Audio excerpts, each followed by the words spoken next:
আপনি কি জানেন আমেরিকার প্রথম রাষ্ট্রপতি জর্জ ওয়াশিংটনের এমন একটি দাঁতের ব্যথা ছিল যা ইতিহাসে স্থান পেয়েছে? দেশের নেতৃত্ব দেওয়ার সময় ওয়াশিংটনের দাঁতের সমস্যা ছিল ভীষণ। তিনি প্রায় সব দাঁত হারিয়ে ফেলেছিলেন।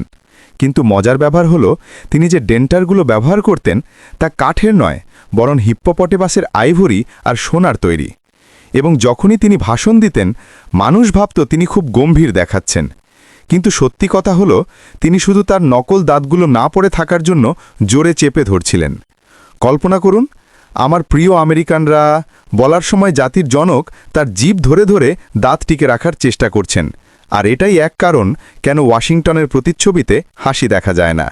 ইতিহাস অনেক সময় গম্ভীর হয়, কিন্তু কখনো কখনো এটা দাঁত পীড়ার মতো মজাদারও হতে পারে।